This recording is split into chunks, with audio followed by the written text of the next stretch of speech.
Hello friends all across the world, I'm Phill Nosworthy and it is really wonderful to be with you here now.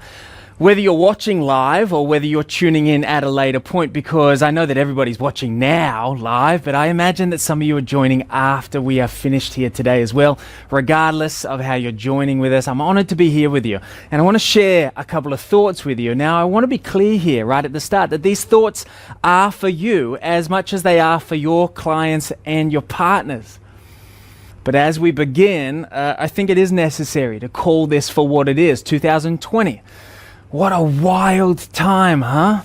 Unexpected, unpredictable, very real challenges. Emotions are high, stress is very, very high. And here in Australia, let alone wherever you are on the planet, whether it's been fire or flood or worldwide pandemic and economic collapse, worldwide social upheaval, locusts in Africa, is anybody watching this? It seems that life has thrown us all every potential and possible curveball in 2020. And so over the months of this year, I've been advising partners around the world and even suggesting to friends the exact same strategy, and that is to rise above the emotional chaos of the current moment. It's something that is far easier to say than it is to do, but the importance of it is significant. You see, we cannot lead others effectively if we're not first leading ourselves. We know this, that leaders who cannot manage their own emotional turbulence, they actually have very little to offer others at moments like this. And that's always been the case, but my goodness, hasn't that truth been so clearly laid bare in businesses and organizations all across the world right now? This is a time for leadership genuinely like no other, perhaps unique in the history of our species. In Jungian psychology, and I really like the work of Carl Jung, the archetype of the king and queen, which are the dominant characterizations of the leader within you. It's a story that is told around what it looks like to be a great leader. Those two archetypes, those two characters, they're defined by two wonderful virtues. If you're taking notes, these are two words to just commit to paper right now: calm and dynamic. Let me say it again, calm and dynamic. That's the virtues of great leadership. I mean, have you ever met a leader like that? They could be carrying the weight of the entire organization on their shoulders, but they remain calm and they remain open to possibility. And these are the two virtues that allow innovation and new thinking to thrive. Your ability to innovate and inspire energy and action, man, that's vital right now. And as it turns out, being calm is as contagious in teams as panic and despair and bitterness. And so our ability to rise above the chaos and to lead ourselves personally is critical, not only just for ourselves, but for the people that we impact. And I guess this is my work. I work in very deep ways with teams at organizations of significance to amplify personal and emotional leadership in ways that accelerate personal fulfillment, leadership impact, and the performance of teams. After all, we never go professionally where we are afraid to go personally. And you see, there is a perfect correlation between who you are right now and how you will lead at moments like this. The masterwork of leadership at all times will always be found in ways that people are willing to lead themselves. And the same goes for you. This is not just for them, because you know that for your team to be agile, you've got to be agile. And for your team to be empathetic, you've got to be empathetic. And for your clients to feel safe, that you've got to know how to create psychological safety, which means first and foremost being centered and calm yourself. I think the greatest illusion of the previous era of business before this pandemic was that technology was going to do the transformation work within organizations almost by itself. And we know that it can. We know that technology has extraordinary power, but we also know that it's always been leaders who transform organizations. Technology is just the tool that great leaders use. And so for all the conversations that have been had about organizational transformation, you and I both know that the real work of organizational transformation occurs in the lives of its leaders. This is significant. This is an important point. And I call this transformational shift towards personal leadership as the core art and skill and practice and craft of leadership. I call this idea convergence. because it doesn't so much teach new ideas or secrets of leadership. After all, the clients that you and I both work with, they have first-class MBAs and decades of experience in their chosen fields. These are smart people. This is not about some hidden secret that if only I knew that, then everything would work for me. No, no, no. This idea of convergence, it activates people's latent genius. It brings to life the potential that they have, the sleeping and dormant potential that already exists in their lives, but it does it in predictable, but if I'm being honest, always extraordinary ways. With this beautiful line of thinking, this idea of convergence, we teach people how to harness their skill by focusing on their character. We teach them how to do less better by putting what they already know into practice before they get addicted to new information that they don't do anything with. We teach leaders how to prime performance and their impact by elevating their levels of forethought and reflection. We switch on self-reflection in ways that really genuinely stun people, and we work to activate courage where sometimes it's hard to find, and the results are measurable. This is the coolest part. One client who I would regard as possessing one of the highest profile executive leadership teams in this country, in Australia. And it would be a leadership team whose work reverberates through similar industries around the world. They saw, by putting convergence into practice, they saw group stress drop by almost 12%. Empathy within that leadership group soared by almost 40%. Which is essential in the world right now. For anybody watching the news, you know the value and the utility and the need for empathy in all that we do right now. And among other results, perceived social isolation dropped by 30%. Now that means that leaders knew they weren't out there on their own, that they had genuine psychological safety in one of the highest and most publicly scrutinized leadership teams in the country. And so that's what I want to showcase with you today.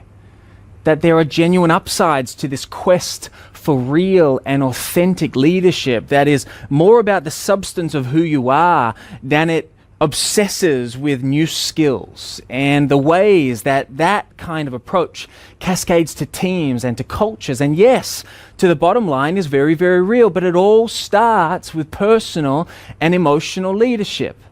And to understand convergence well, I think we should be smart to start with Viktor Frankl's timeless wisdom, which has given extraordinary power to countless people over the years all across the planet. He suggests this, that between stimulus and response, that there's a gap that if expanded creates wisdom and freedom for us in our lives.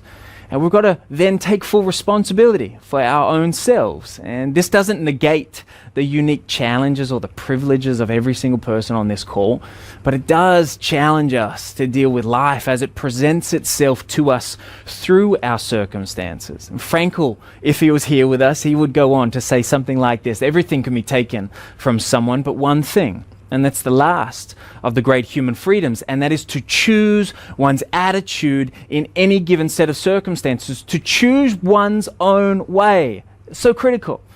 Why? Because we can't control what happens outside of us, but it is our full and complete responsibility to control how we respond to it. If he were here with us, he might go on to say this: every day, every hour, we are offered the opportunity to make a decision which determines whether we would or would not submit to powers which threaten to rob us of our own selves, our inner freedoms, powers which determine whether or not we'll end up as the plaything of circumstance.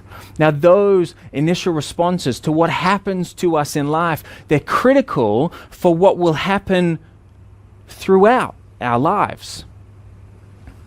But all this talk about, emotional leadership and expanding the gap between stimulus and response, it does remind me of an ancient tale, and it's one that I want to share. It's an ancient Chinese tale about a farmer with one horse and one son. Maybe you've heard this one. It's a classic. It's been around for a long time and for very good reason. Now, this farmer, one horse, one son, he had very little, but over the years he had learned peacefulness and contentment.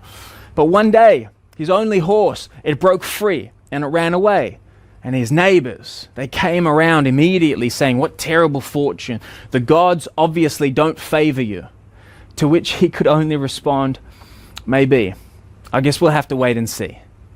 Now, the next day, his horse returned, but when he came back, his horse was leading 50 wild horses that he and his son were able to round up and secure in a pen. Now, of course, his neighbors rushed over to say, "What good fortune! The gods obviously favor you highly." To which he could only respond, "Maybe. I guess we'll have to wait and see." Now, the next day, his son was breaking in one of those wild ponies, but he fell off the horse and he broke his leg. Now, his neighbors came back around, and you can imagine what they were going to say. They said this: "What terrible fortune. Clearly, fortune has abandoned you." To which he could only respond, "Maybe. I guess we'll have to wait and see." And the day after that, this is the fourth day, the king's guard came to the house to enlist his son because a great and bloody war had broken out all across the empire, but his son couldn't enlist for war because of his broken leg. He was saved from almost certain death. Now, once again, the man's neighbors came around saying, "What incredible fortune. Clearly, this was fate's plan all along." To which the man replied, and now you know the rhythm of this tale, "Maybe. I guess we'll have to wait and see." Now, I love this old story because it reminds me not to jump to conclusions about what is working for me or what is working against me in life. Right now, life has thrown you a curveball. There's no doubt about it. Something unexpected, something that you could not or did not anticipate.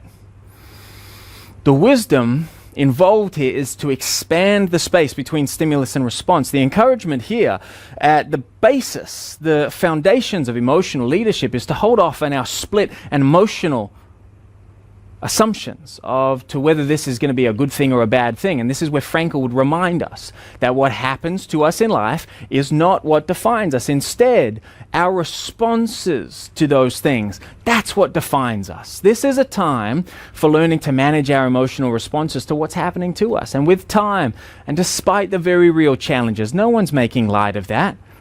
But I do have a hunch there's going to be things inside this moment that in time we will be grateful for. And to achieve this, there's a very real imperative to create more space in our lives for reflection and growth. Now, Joseph Campbell, the anthropologist, he might say something like this, that this is an absolute necessity for anybody today. You've got to have a room or a certain hour in your day where you don't know what's in the newspapers that morning, where your mind can peel away from the drama of the day, where you can just step outside of your own ecosystem and bubble, a time in each day where you can simply be and bring out what you are and what you might be. And this is the place of creative incubation. This is where leadership is formed. You might find at first that not a whole lot happens in that space, but eventually something indescribable will happen. It's fair to say that very recently, our life has become so economical and practical in its orientation that as we get older, the claims of the moment upon us are so great that we hardly know where on earth we are or what it was that we intended. We're always doing something that's required of us. So taking time every day to just sit and be in silence, and in that time asking ourselves simple questions. Who am I? How am I showing up to life? What do I want from my life today? How do I move forward? Then letting go and letting a stream of consciousness and our deep and earned intelligence, just let it supply the answers. Then write them down. And do this every day. You'll be surprised at how situations and circumstances and events and people will orchestrate themselves around those answers. Simple questions have extraordinary power, far more power, I believe, than the supposed insights of experts. That's not to undermine the work of others, but we are the ones that must decide for ourselves. And you have more than enough wisdom for what you're here to do, and it's a matter of bringing that to the surface and putting it into practice. This is a recipe for doing less better. So let me say that again. This is a moment in business and life to do less better. And so my simple ask of leaders then is to spend an hour a day in the development of themselves. Most have spent at least 6 years in full-time study, countless hours in skill-based acquisition, but very few direct time or attention to the deliberate development of their character, to listening to and cultivating that quiet wisdom that's so instrumental in the times that matter most. And it's that substance, the depth of our character, that either amplifies or nullifies our skill.